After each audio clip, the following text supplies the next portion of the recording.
वृंदा blogs में आप सभी का स्वागत है। उम्मीद करती हूँ स्वस्थ होंगे, मस्त होंगे, व्यस्त होंगे। दोस्तों, आज जो मैं वीडियो शेयर कर रही हूँ आप लोगों से, वो है मशहूर और खूबसूरत अभिनेत्री सुरैया जी के बारे में।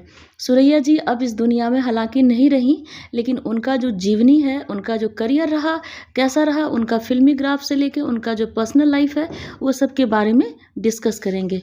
तो सबसे पहले हम जानेंगे कि सुरैया का जन्म 15 जून 1929 को गुजरांवाला पंजाब में हुआ था और वे अपने माता पिता की इकलौती संतान थी। उनके पिताजी का नाम अजीज जमाल शेख और मम्मी का नाम मदर का नाम मुमताज बेगम था।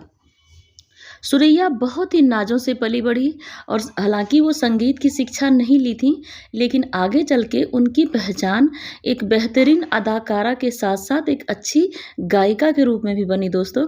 और सुरैया ने अपनी अभिनय और गायकी से हर कदम पर खुद को साबित किया। करियर के बारे में अगर कुछ डिस्कस करेंगे और जानना चाहेंगे दोस्तों, तो सुरैया के फिल्मी करियर की शुरुआत बड़े ही रोचक तरीके के साथ हुई। मशहूर खलनायक जहूर जी सुरैया के चाचा थे और उनकी वजह से 1937 में उन्हें पहली फिल्म उसने क्या सोचा में पहली बार बाल कलाकार के रूप में अभिनय करने का मौका मिला। 1941 में इस स्कूल की छुट्टियों के दौरान वे मोहन स्टूडियो में फिल्म ताजमहल की शूटिंग देखने गईं, तो निर्देशक नानू भाई वकील की नज़र उन पर पड़ी और सुरैया को एक ही नज़र में मुमताज महल के बचपन के रोल के लिए चुन लिया। इस तरह संगीतकार नौशाद ने भी जब पहली बार ऑल इंडिया रेडियो पर सुरैया की आवाज़ सुनी और उन्हें फिल्म शारदा में गवाया, तो 1947 में भारत की आज़ादी के बाद नूरजहां और खुर्शीद बानो ने पाकिस्तान की नागरिकता ले ली, लेकिन सुरैया यहीं रही, इंडिया में ही। और एक वक्त था जब रोमांटिक हीरो देवानंद सुरैया के दीवाने हुआ करते थे, लेकिन उनकी नानी को ये रिश्ता पसंद नहीं था, जिनके कारण उनकी वास्तविक जोड़ी नहीं बन पाई। सुरैया ने भी अपने जीवन में देव साहब की जगह किसी और को नहीं आने दिया। ताउम्र उन्होंने शादी नहीं की और मुंबई के मरीन लाइन में स्थित अपने फ्लैट में अकेले ही जिंदगी गुजारी। देवानंद के साथ उन्हें उनकी फिल्म जीत 1949 और दो सितारे 1951 काफ़ी प्रसिद्ध रहीं। ये फिल्में इसलिए भी उनकी यादों में रहीं क्योंकि जीत के सेट पे ही देवानंद जी ने सुरैया को प्रपोज किया था और उन दो सितारों उन दिनों की आखिरी फिल्म थी। देव साहब खुद ने अपनी आत्मकथा में लिखा है रोमांसिंग विद लाइफ में सुरैया के साथ अपने रिश्ते की बात। वह लिखते हैं कि सुरैया की आंखें बहुत खूबसूरत थी, इसके साथ ही वो बड़ी गायिका भी थीं और वो उनसे प्यार किए।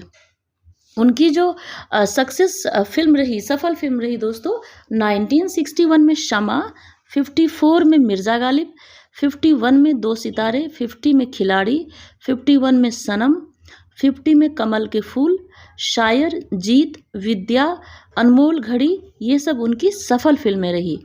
इसके साथ साथ गायन की अगर बात करें तो अभिनय के अतिरिक्त सुरैया ने यादगार गीत भी गाए जो अब भी लोकप्रिय हैं और ये काफ़ी अभी भी चल रहे हैं। अधिक जानकारी अगर हम जानना चाहेंगे दोस्तों, तो 1948 से 1951 तक केवल 3 साल के दौरान सुरैया ही एक ऐसी महिला कलाकार थीं जो बॉलीवुड में सर्वाधिक पारिश्रमिक मिलता था इन्हें। हिंदी फिल्मों में 40 से 50 दशक सुरैया के नाम का ही कहा जाता है। उनकी लोकप्रियता का आलम यह था कि उनकी एक झलक पाने के लिए उनके प्रशंसक मुंबई में उनके घर के सामने घंटों इंतजार करते थे और ट्रैफिक लग जाती थी। तो जीत फिल्म के सेट पर देव जी ने उनको प्रपोज किया था और भारत के प्रथम प्रधानमंत्री जवाहरलाल नेहरू जी ने भी सुरैया की महानता के बारे में कहा था कि उन्होंने मिर्ज़ा गालिब की शायरी को आवाज़ देकर उनकी आत्मा को अमर बना दिया। दोस्तों, सुरैया की जो पर्सनल लाइफ थी, वो शादी नहीं की, ना ही उनका कोई संतान रहा और अपनी मम्मी पापा की इकलौती संतान रही वो। और करियर में जो एक्ट्रेस रहीं वो बहुत ही सफल रहीं, गायकी में बहुत ही सफल रहीं और उनकी जो मृत्यु हुई दोस्तों मुंबई में 31 जनवरी 2004 को हो गई। और वो हमारे बीच नहीं रही। वो अच्छा और सफल जीवन जी, वो एक जिंदा दिल इंसान थी। तो उम्मीद करती हूँ कि ये जो जानकारी दी मैं खूबसूरत सुरैया जी के बारे में, तो आप सभी को पसंद आया होगा। तो प्लीज़ इसे लाइक करें, शेयर करें, सब्सक्राइब ज़रूर करें। Thank you so much.